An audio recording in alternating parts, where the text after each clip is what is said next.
and welcome back to Brown Acre Farm. I'm Brandy. We're back here in my kitchen and I'm going to be doing a little bit more meal prep to make my busy weeks easier. I work full-time, as does my husband, and we have a small farm. We have lots of animals. We like to try to cook from scratch and kind of live as close to the land as possible, and that can be really hard to do when you work full-time. So we're working really hard to work efficiently and do things that our future selves will thank us for. One of the things that I do is lots of meal prepping or ingredient prepping, which is more what I'm doing today. So I'm gonna be making some pizza dough ahead of time. I'm gonna double my recipe so that I have one set of dough that'll be for this Friday night, and it will just kind of chill in the fridge for a couple days until I'm ready to make it. And then the other half I'm going to freeze.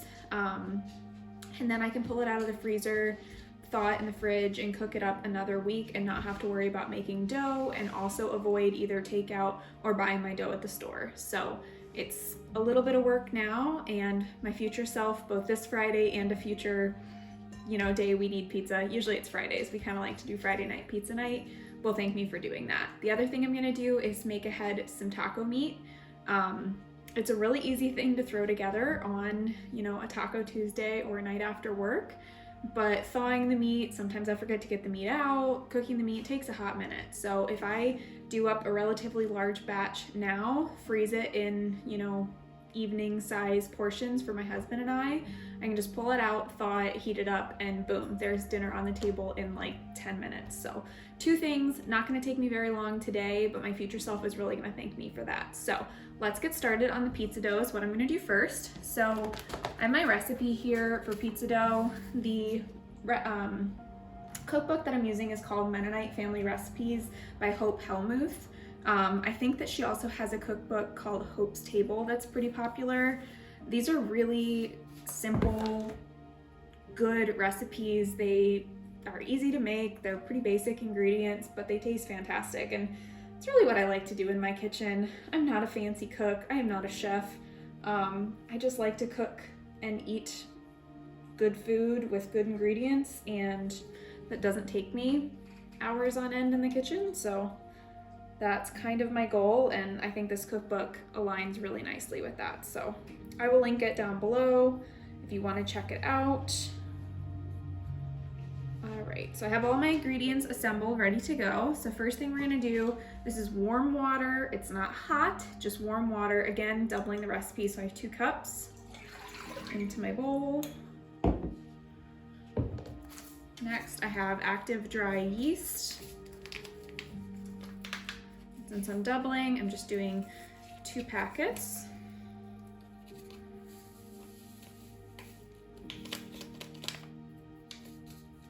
I always get yeast all over me. Scissors probably would have been a good idea. There goes the yeast everywhere. Working in the kitchen is never clean, for me at least. Clean up my mess. All right, we're cleaned up and back at it.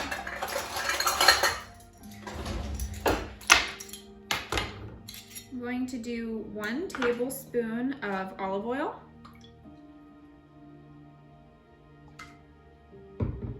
And then 1 tablespoon of honey. Again with the mess. It's inevitable. The oil will help that honey slide right out of there, which is really nice. Okay, I'm gonna clean up again. One of these days I'm gonna learn to stop making such a mess in the kitchen. All right, we're just gonna whisk all of this together.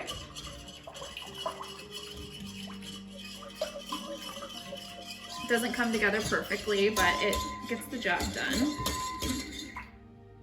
All right. Put that aside. Another bowl.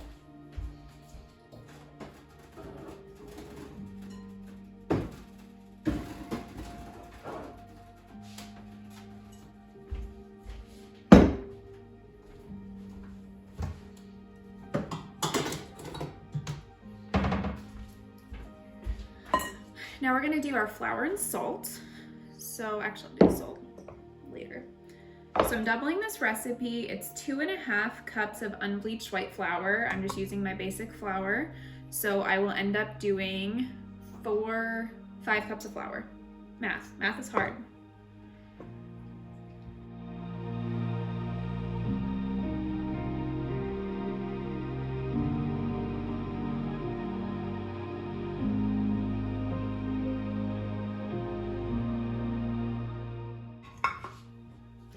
So I mentioned that this book was called Mennonite Family Meals, and I have to admit that the reason I bought it in the first place was because it was written by a Mennonite.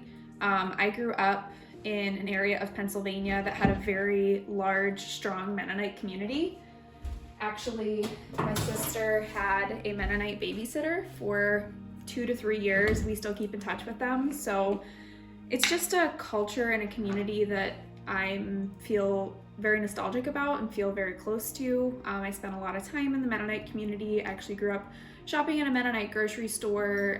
We had Mennonites work at our farm. We bought livestock, hay, all of that from them on my family farm. So it's just something that's close to my heart. I have a lot of respect for that community, and you cannot beat their cooking. So if it is Mennonite cooking, it's a Mennonite cookbook, I'm picking it up. So that's how I ended up with this cookbook. And I did sift all my flour in to make sure that it's nice and combined, no big clumps. Teaspoon of salt, helps if I grab the right one.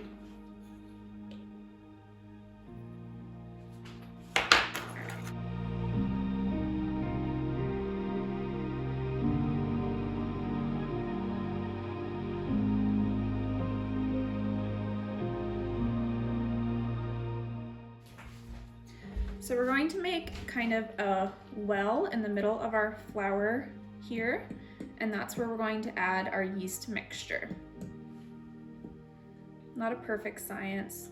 A well is just kind of a dent, hole, whatever you want to call it.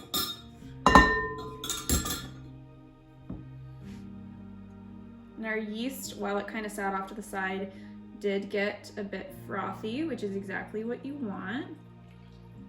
And then in it goes.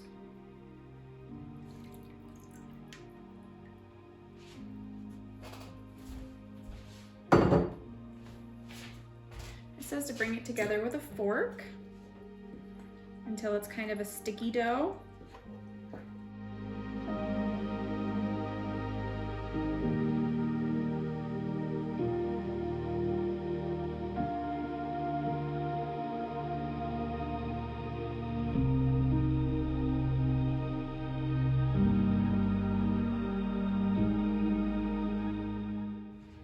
I don't usually last too long with the fork before I go straight in with my hands. It just works better. I do take my wedding ring off so I don't get it completely covered. And my hands are clean, but just for ultimate cleanliness, I'm gonna wash again real quick before I dig into this.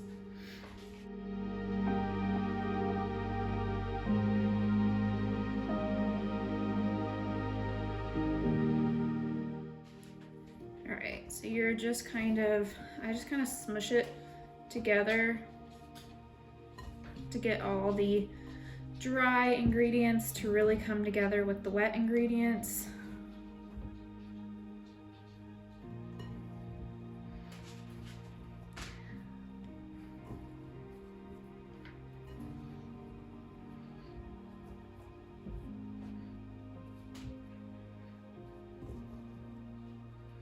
There's probably a better way to knead pizza dough. I am so the opposite of an expert or a chef. I just do my best. I do what makes sense to me, what feels right.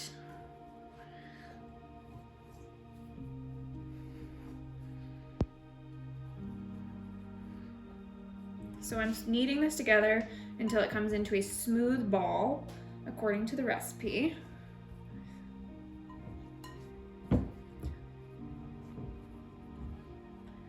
My arm workout for the day.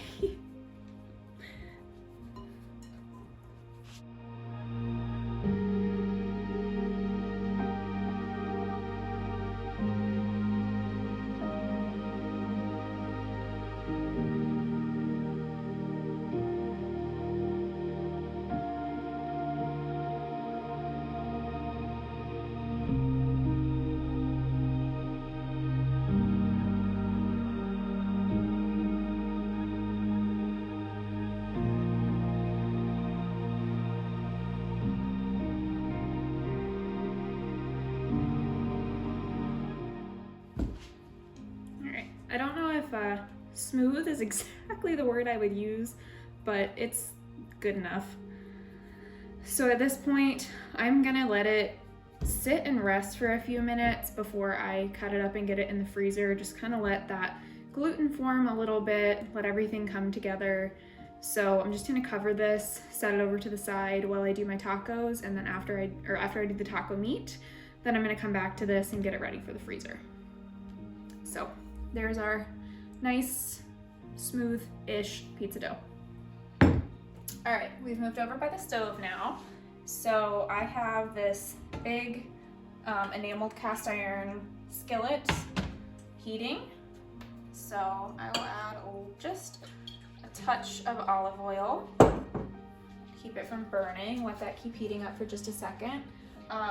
This is my beef. This is from a local farmer. We buy a third of a cow with my parents and my sister every year. So we have all of our beef for the whole year. We have a big freezer downstairs. So this is what I'm using. Love it. I think local beef tastes better. I get a much better price for it getting it local from a local farmer than I would in the grocery store. So overall, it's a win-win for me, and I am all for buying local where and when I can and supporting those people who are in my own community versus big conglomerates. So this is just what I choose to do. I'm gonna get my meat tool if I can find it.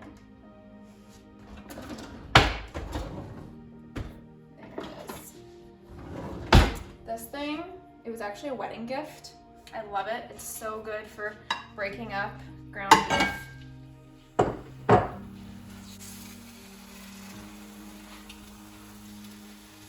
So I kind of just squish into it, break it up a bit.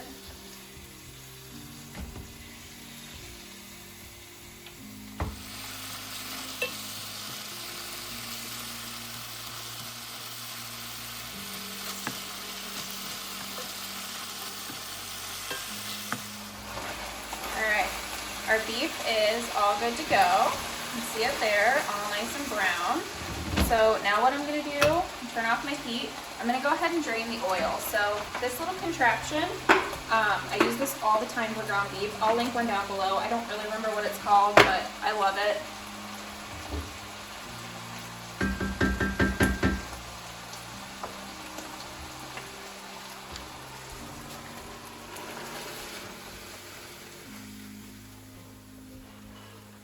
I can't see what I'm doing, but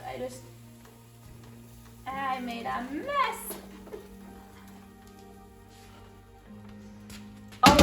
Always making a mess in my kitchen, every time.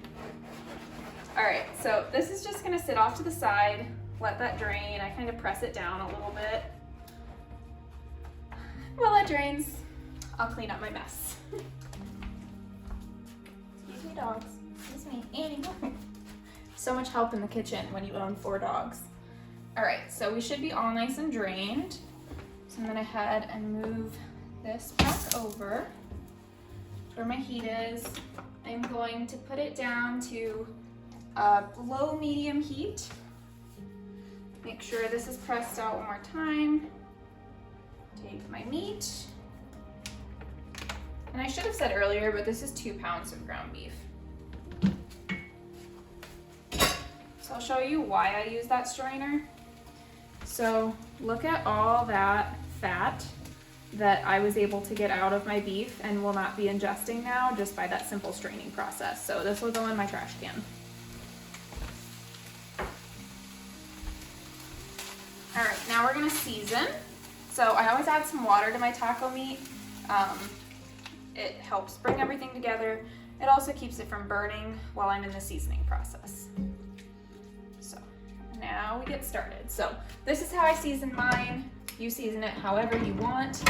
We don't like, okay, well actually, I don't like a super spicy taco. My husband does. So I make it mild for me, and then he adds his spice to it when we are preparing the tacos. So my poor husband, but he loves me anyway. So generously salt.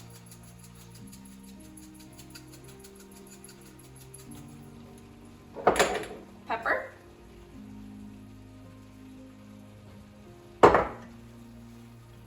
it a stir.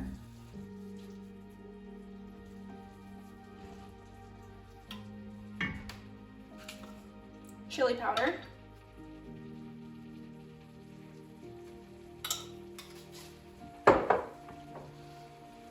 Cumin. This is what really makes the flavor of a taco for me. So I go heavy on the cumin. See, I take the little shaker top off and in she goes.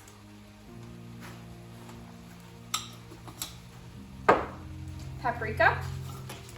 I love the smoky flavor paprika brings, so I always add it. Onion powder. Heavy on the onion powder. Never, ever, ever have too much onion powder. And garlic powder, another one. You can't go wrong with it.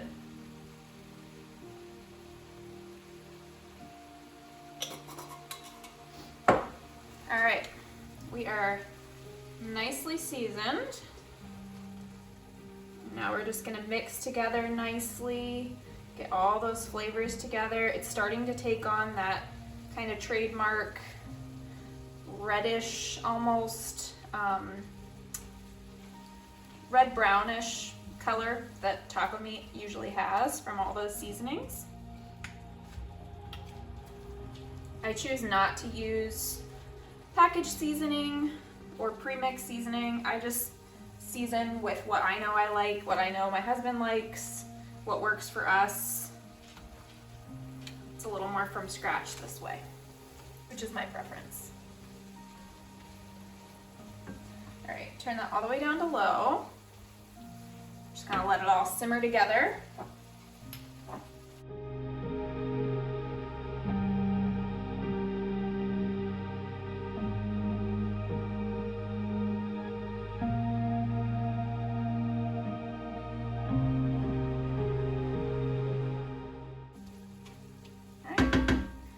Pretty good. Let's see if I can lift it up. It's still hot. Only problem with cooking with cast iron.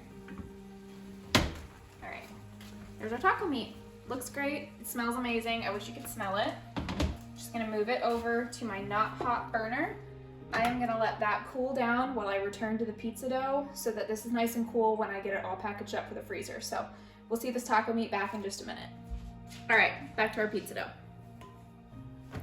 So just sitting for that, 15 minutes or whatever, it came together better. It's some of that gluten formed. It looks more like dough and less like a messy little ball. So that's a good thing. I am going to bring it out. I'm gonna just bring it together a few more times before I separate it into two. And it feels so much better. It feels like dough now. Letting gluten form really is often the key to good bread products.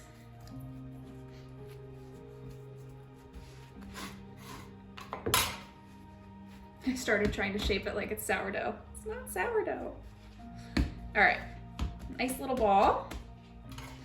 Take my bench scraper. I'm gonna split it right in half.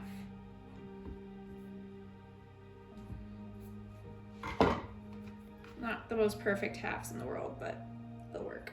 All right, we're gonna set you off to the side for a minute. This one needs to get formed again into a ball. This is gonna be my Friday night pizza dough. So this is going in the fridge in this little bowl here. I'm just gonna give it kind of a generous swirl of olive oil so that this doesn't stick. Kind of just swirl that around.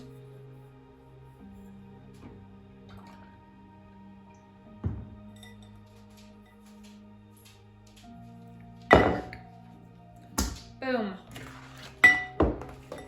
Airtight. It's going in the fridge. It's just gonna sit, chill, and wait for us until we are ready to make this. This is the one that's going in the freezer. Again, just kind of bringing it into a slightly better ball.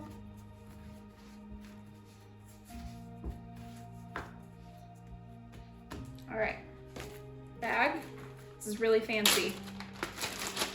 Take the bag, take the pizza dough. I'm actually gonna kind of flatten it just a touch so it fits better.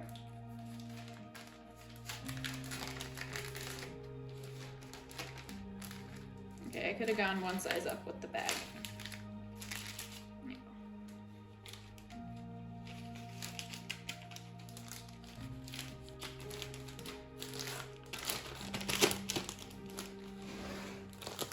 I'm gonna squeeze out all of the air.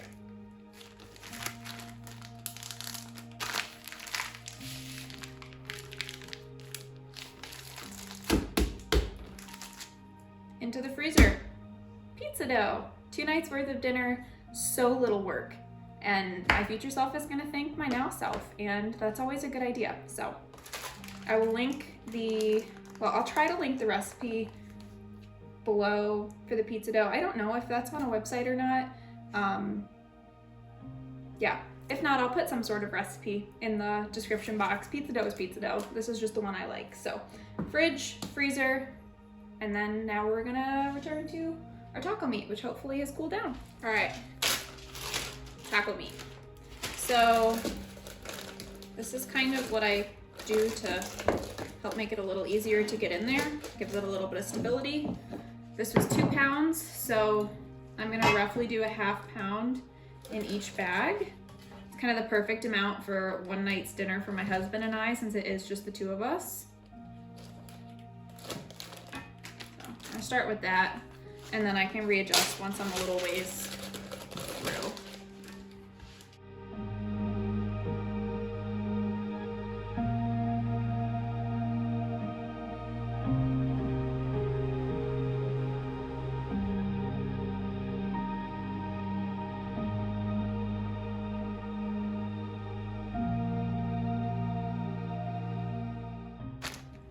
I actually might end up doing just 3. It's not quite going as far as I thought it would. And I don't want to make us be hungry on a Taco Tuesday, because Taco Tuesday. So we're just gonna add this last little bit, and it's gonna just be 3 nights dinner instead of 4, but still 3 nights of dinner that I don't have to worry about. And that makes me very happy.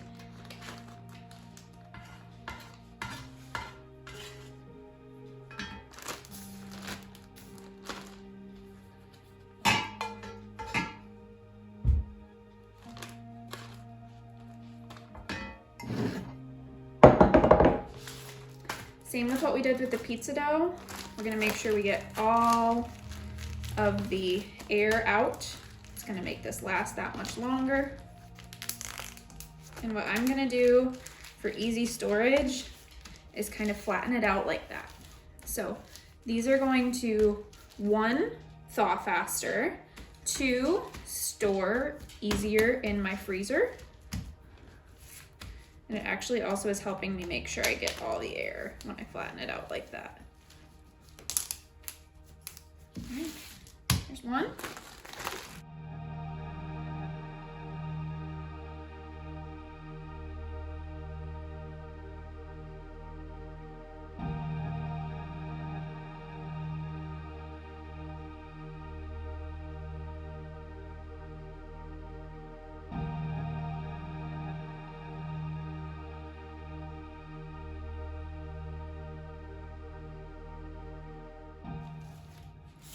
All right, freezer meal prep, fridge meal prep, whatever you want to call this.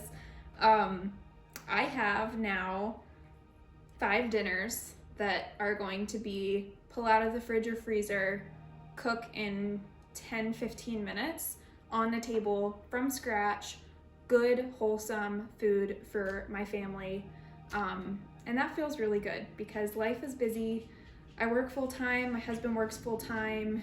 Hours, there's not enough of them in the day to do all the things that we want to do. So a little bit of work on the front end helps make my evenings so much easier. And these are going to be some really yummy from scratch meals to eat on my homestead that are quick. This is kind of my version of fast food. So I highly recommend this if you're looking for some ways to kind of hack easy dinners and still cook from scratch without having it take you a ton of time in the kitchen every day, because most of us just don't have that. Thank you again for watching. and I would love it if you subscribe. I'm gonna do a lot more of this kind of content on my channel. I think this is really helpful. It's content I like watching, and I think that it's helpful for all of us out there who are looking for ways to live this homestead lifestyle without sacrificing all the other things we do in our life and having it be really time effective. So again, thank you for watching. My name is Brandy, and I'll see you here later on.